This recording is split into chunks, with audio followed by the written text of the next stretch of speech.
오늘은 사사기 15장 9절에서 20절을 통해서 못단 삼손 이야기라는 제목으로 은혜를 나누겠습니다. 우리는 지난 수요일에 삼손 이야기에 대해서 묵상해 보았습니다. 삼손은 불행한 그리스도인이었습니다. 예수님을 믿는데도 고난과 외로움과 그 참담함이 끊이지 않았던 사람, 그 사람이 바로 삼손이었죠. 그는 세상에서 가장 힘센 사나이였지만 그의 삶은 외로웠고 고단했습니다. 자신의 소견에 옳은 대로 행하고 나시린임에도 불구하고 하나님의 말씀을 소홀히 여겼던 그의 삶이었습니다. 그래서 마지막 최후조차도 그저 자신의 두 눈을 뺀 블레셋 사람들의 원수를 갖게 해달라고 외치면서 그곳에 기둥을 안고 쓰러지면서 그곳에 모였던 블레셋 사람 3,000명과 함께 마지막을 맞이했습니다. 이러한 삼손이지만 놀랍게도 성경은 이 삼손을 위대한 믿음의 사람의 대열에 기록하고 있다는 것입니다.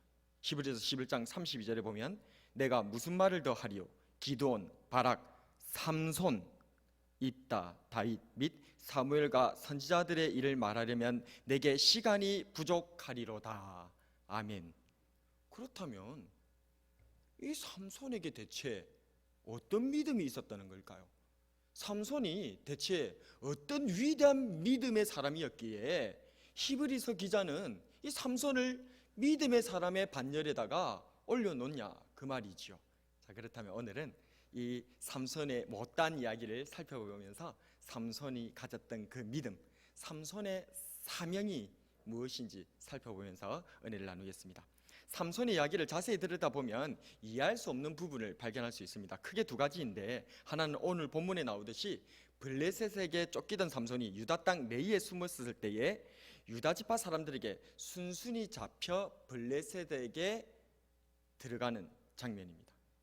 또 하나는 이 다음 장 16장 1절에서 3절의 기사인데, 삼손이 가사의 성문을 빼어다가 그 성문을 짊어지고는 무려 그곳에서 63km나 떨어져 있는, 그리고 유다 땅에서 가장 험하고 높은 산지인 바로 그 헤브론 산지 꼭대기에다가 그 성문을 갖다 놓은 거예요.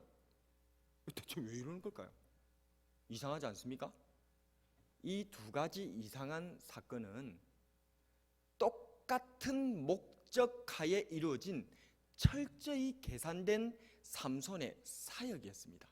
오늘 그것을 한번 살펴보는데요, 이 이야기 힘든 이 두 사건들을 통하여서 그것을 살펴보면서 세 가지로 한번 이 삼손이 왜 특별히 그 가사의 성문을 빼다가 63km나 떨어져 있는 헤브론 그 산지 꼭대기에다 갖다 놓았는가, 그 부분을 중점적으로 다루면서 한번 은혜를 나누어 볼까 합니다.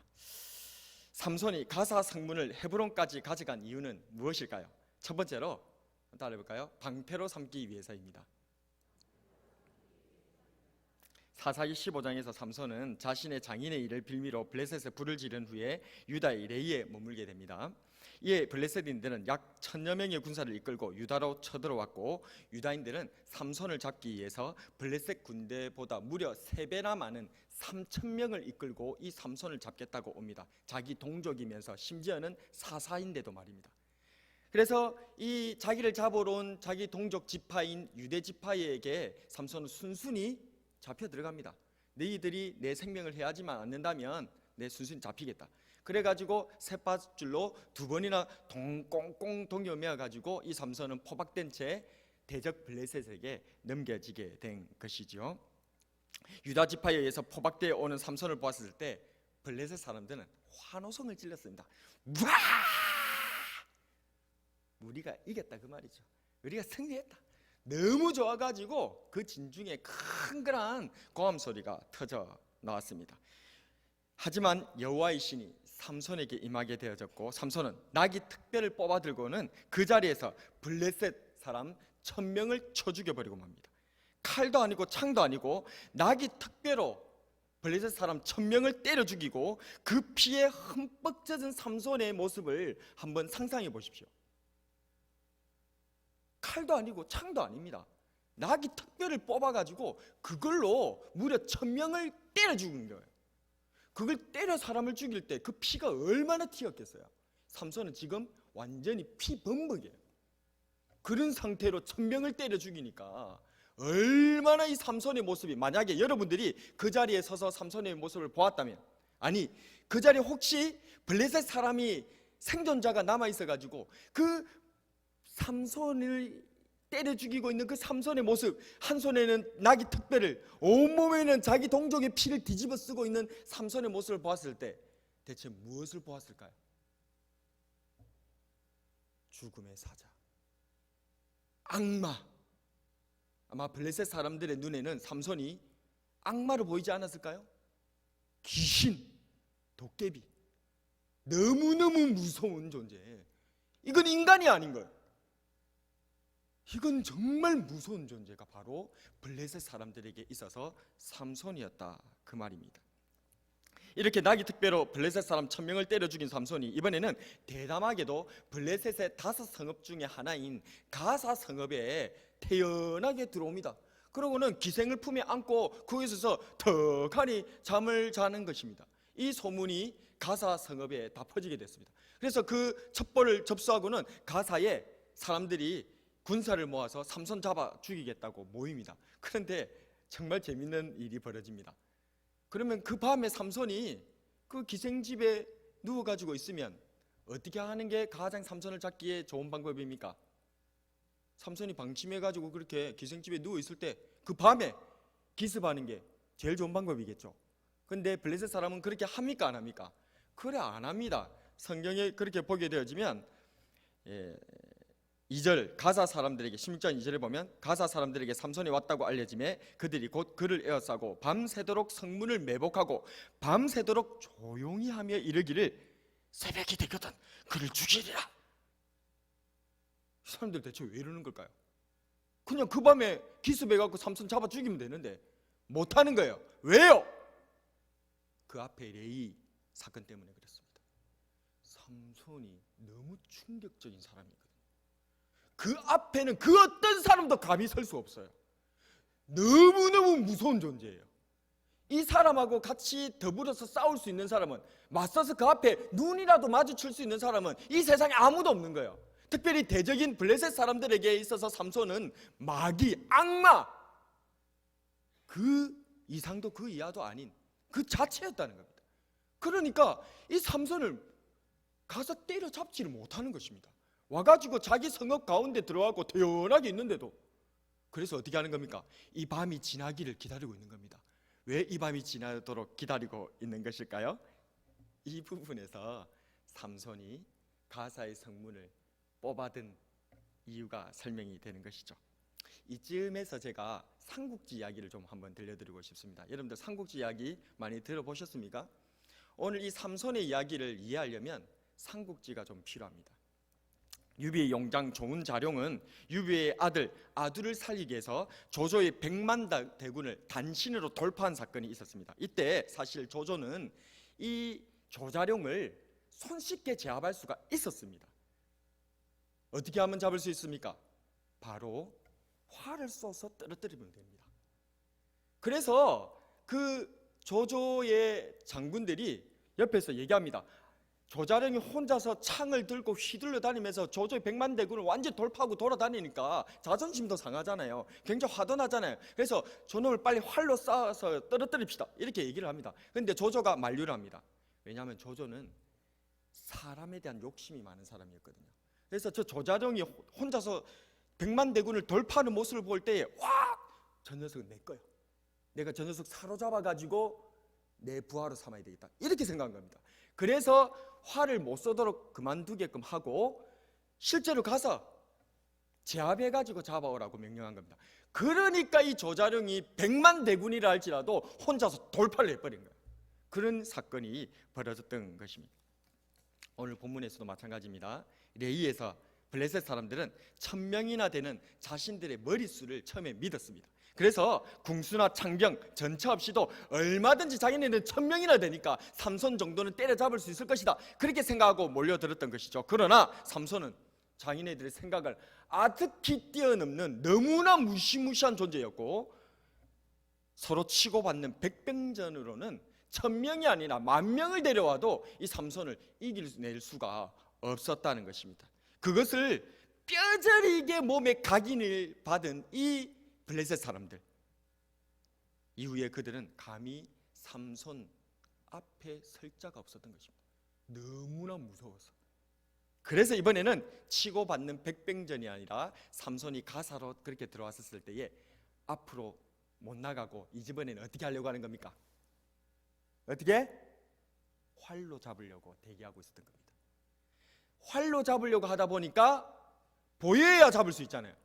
그러니까 밤에는 잡을 수 있습니까? 없습니까? 못 잡았던 것입니다. 그래서 날이 밝기만을 기다리고 있었던 거예요. 감히 백병전으로는 삼손을 잡을 수는 없고, 활로 잡고 싶은데 활로 잡으려니까 어둡고, 그러니까 조용히 포위만 해놨고 날이 밝기만을 기다리고 있었던 것이죠. 그런데 삼손이 놀랍게도 한밤중에 갑자기 벌떡 일어납니다. 일어나가지고 어디를 갑니까? 성문을 가버립니다. 성문에 가가지고 이 가사의 성문을 뿌리채 뽑아버리는 겁니다. 성문에는 성문을 달기 위해서 좌우에 그 문 설주가 있는데 그 문 설주조차도 같이 빼버리고 그 옆에 붙어있는 여러 가지 창들 그것도 한꺼번에 우르르 다 뽑아버리는 거예요. 얼마나 삼손이 계력의 사나이인지 어떻게 성문을 뿌리채 이렇게 뽑아낼 수가 있는 겁니까? 그것을 뿌리를 뽑아내고는 또 어떻게 합니까? 그것도 대단한데 이 삼손이 그 뽑아든 성문을 들고는 거기서 63km나 떨어져 있는 헤브론 산지, 그 험한 산지의 꼭대기까지 그를 지고 가는 거예요. 유유히 쿵 쿵 쿵. 이것은 제 입에서 나는 소리가 아니라 삼손의 발걸음 소리입니다. 그렇게 걸어 올라가는 겁니다.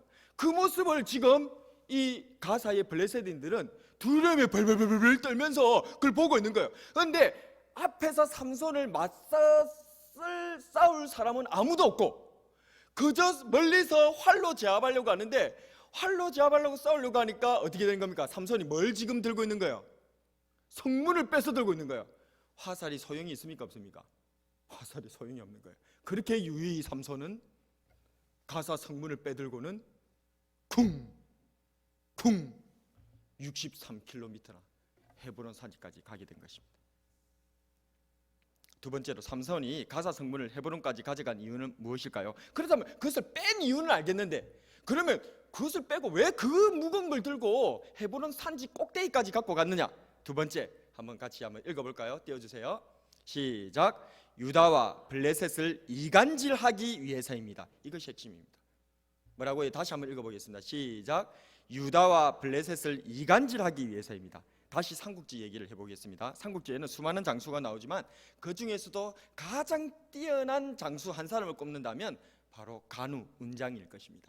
간우는 굉장히 싸움을 잘하는 맹장이기도 하지만 전략을 잘 세우는 지략가이기도 했기 때문에 모든 삼국지에 통틀어서 나오는 장수 중 가장 존경을 받는 장수가 간우, 운장입니다. 그런데 이 간우, 운장도 어이없게도 방심하다가 오나라의 송건의 장수였던 육손의 관계에 빠져서 어이없게 목숨을 잃게 되고 맙니다. 이 간우의 목을 벤 오나라 송건은 처음에 매우 기뻐했습니다.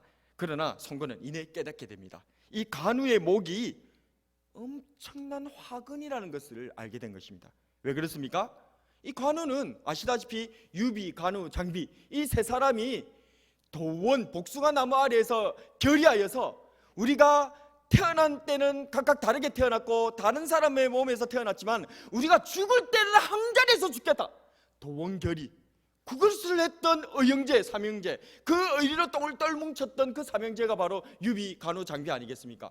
그런데 그 간우의 목이 오나라 송건에 의해서 떨어져 버린 것입니다. 그러면 이제 어떻게 되는 겁니까?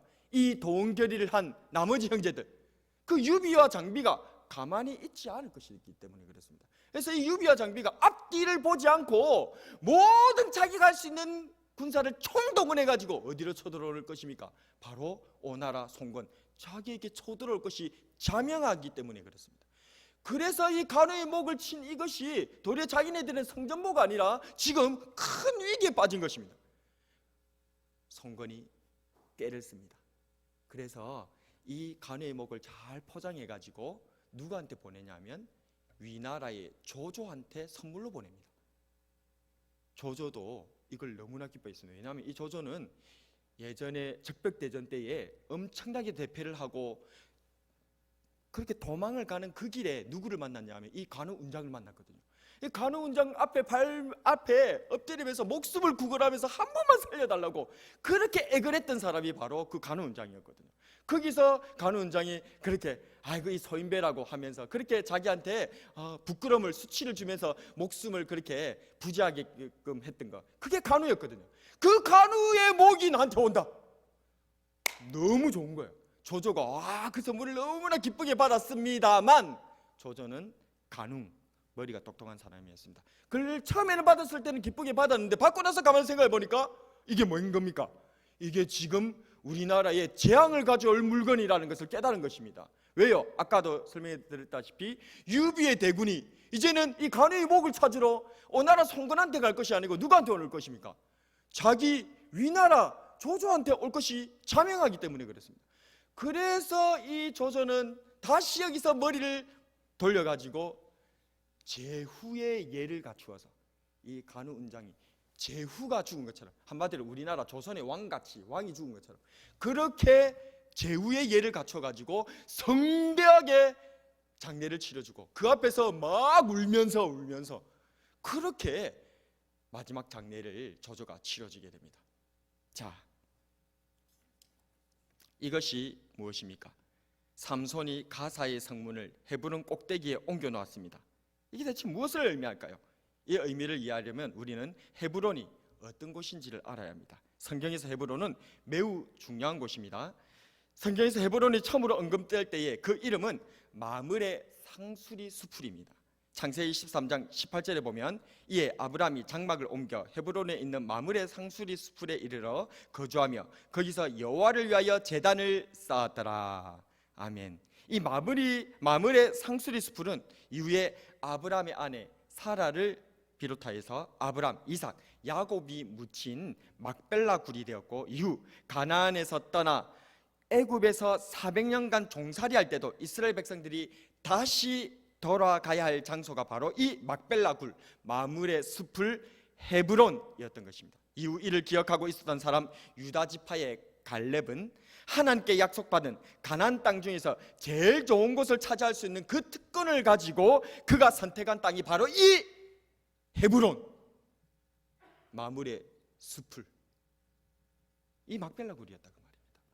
그래서 이후로 이 헤브론은 갈렙 유다 지파의 땅이 되어져서 전해져 내려오게 되었고 이후로 헤브론은 유다 지파의 땅으로서 이 유다 지파에서 왕이 세워질 때에는 이곳 헤브론에서 왕을 세우기도 하는 아주 상징적인 곳이 되었던 것입니다. 그렇습니다. 헤브론은 아브람, 이삭, 야곱을 거쳐 유다 지파의 갈렙에 이르기까지 하나님의 약속의 장소, 하나님 백성들이 가야 할 장소, 하나님 나라의 핵심 코어가 바로 이 헤브론이었던 것입니다. 그래서 삼손은 바로 이곳 헤브론 꼭대기에 대적의 문을 가져다 둔 것입니다. 왜요? 하나님의 나라의 대표자인 유다 지파가 저 블레셋과 싸우게 하기 위해서, 유다 지파가 싸울 마음이 없으니까, 저 블레셋과 싸울 마음이 없으니까 이 유다 지파와 블레셋 간에 이간질을 해가지고 싸우도록 하기 위하여서 그 가사 성읍의 성문을 빼어다가 유다 지파의 헤브론 산 꼭대기에다가 걸어놓아 버린 거죠. 앞선 질문에서 첫 번째가 왜 삼손은 블레셋을 피해 유다의 레이에 숨었던 것일까? 그것도 동일한 목적 때문입니다. 유다와 블레셋을 이간질하게 하기 위해서, 유다와 블레셋이 싸우게 하기 위해서였던 것입니다. 그래서 유다 지파가 자신을 붙잡을 때는 순순히 쇠밧줄이 묶여서 끌려갔다가 블레셋에게 넘겨지자마자 블레셋 사람들을 쳐 죽여버렸던 것입니다. 블레셋인의 입장에서는 이 삼손이 누구하고 짜고 이렇게 한다고 생각할까요? 당연히 유다 지파와 짜고 했다라고 생각했겠죠. 저거 동족 삼손을 꽁꽁 묶는 것처럼 하면서도 느슨하게 묶어놓거나 아니면 묶인 것을 풀어나갈 수 있도록 도구를 다 줘갖고 그래 짜고 우리를 공격해라고 보냈을 것이다. 딱 블레셋의 사람들의 입장에서는 딱 그렇게 생각하기 좋죠. 그렇게 해서 블레셋과 유다를 싸우게끔 하려고 삼손이 그렇게 순순히 잡혀 들어갔던 것입니다. 당시 이스라엘은 블레셋에 의해 지배를 당하고 있었습니다. 그들은 그들을 주인으로 섬기며 그들의 눈치를 보며 살고 있었습니다. 유다는 이스라엘에서 가장 강력한 지파였지만 하나님의 백성을 이끌어야 하는 이 책무가 있음에도 불구하고 유다는 그저 침묵하고 있었습니다. 심지어는 삼손이 블레셋을 치고는 자신들의 영토인 레이에 숨어들었을 때도 블레셋을 위하여 동족이며 사사였던 삼손을 대적 블레셋에게 포박하여 내어주려고도 하였던 것입니다.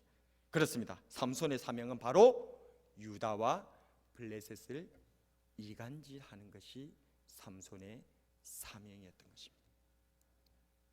삼손이 가사 성문을 헤브론까지 가져간 마지막 이유는 무엇일까요? 같이 한번 읽어볼까요? 띄워주세요. 시작. 하나님의 약속을 성취하기 위해서입니다. 아멘.